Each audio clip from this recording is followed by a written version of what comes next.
Ito yung mga proseso guys para yan.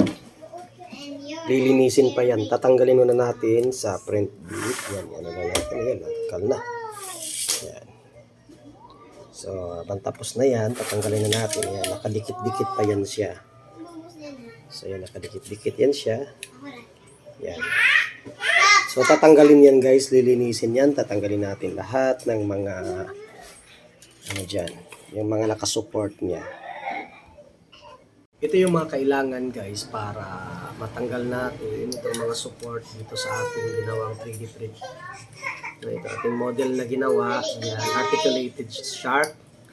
So, isa dyan, una ito itong tweezer na ito. Ganito, yan. Tapos, deburring tools. Yan, itong deburring tools natin. Itong nipper na especially made for 3D model, pangtanggal ng mga support, tsaka yung cutter. Ayan guys. Papakita ko sa inyo guys paano tanggalin ito. So una, syempre pwede pa tong kamayin guys. Pwede itong kamayin para matanggal yung pinaka-support niya. So kung matigas na, saka na tayo gagamit ng tatanggalin siya guys. Tatanggal natin yung isa-isa. So matigas na kasi kagabi pa ito natapos eh.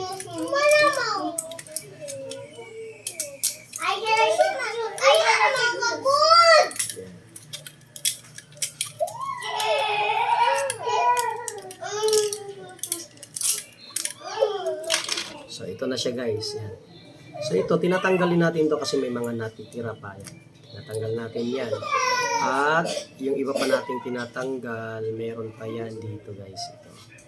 Kasi itong ano siya, may naka-close pa dito dahil dun sa first layer niya. So yun ang ikakat mo. Ayan.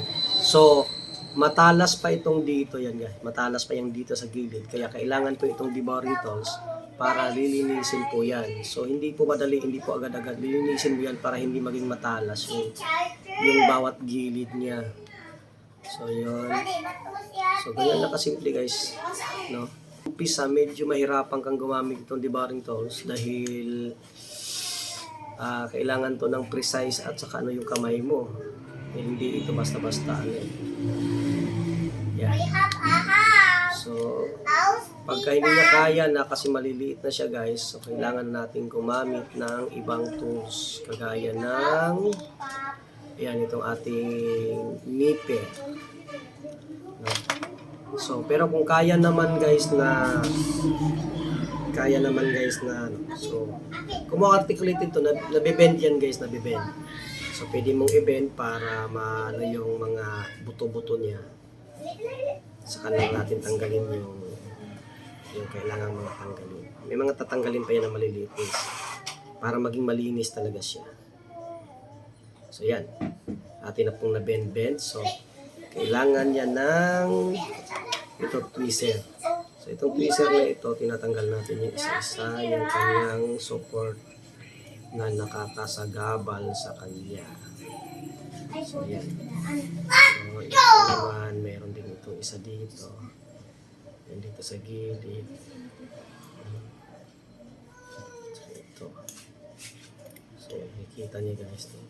So nagkakaroon na siya ng butas guys. Yan.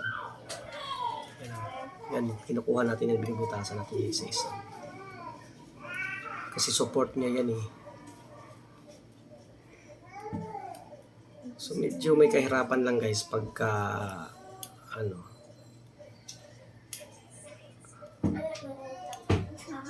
Yan. Medyo matigas na kasi siya dahil so pagka medyo matigas na guys, kailangan natin itong blue torch, no? Kailangan natin yung blue torch para at least palambutin natin ng kaunti yung plastic. Huwag naman nating sunugin guys. Saglit lang, no? Ginaganon-ganon lang para hindi siya masyadong matigas. So, okay na yan. So, medyo mainit-init pa. Tapos saka natin ulitin yung pagkuha ng mga support. Ayan. Kung muna ano na yung mga support, okay na yan guys. So, yan.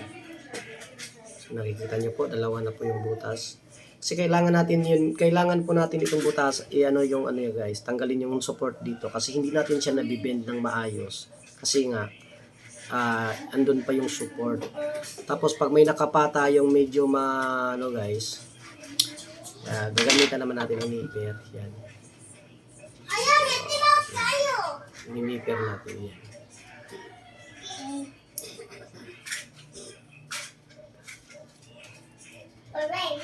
Yun guys, kaya lang ngayon guys, nang lalambot na ako guys dahil wala pa akong agahan at saka wala pang tanghalian. Kasi di pa tayo kumita dun sa di pa tayo kumita dun sa ating mga reels dahil maliit pa lang yung ating mga followers at saka yung ating mga viewers. Kaya guys, bigay naman, no? Bigay naman. Tulungan niyo ako na dumami pa yung ating mga followers. So yan guys, malapit na tayong matapos, no? So yan. So, yan, tapos na guys, no? So okay na siya. Saglit lang. Wala pang 10 minuto, natapos na natin yung ating paglilinis ng ating shark. Ayan. Kaya lang buto na lang yung natira. Yan. So tapos na guys. So next time tuturuan ko naman po kayo kung paano naman ito gawing keychain.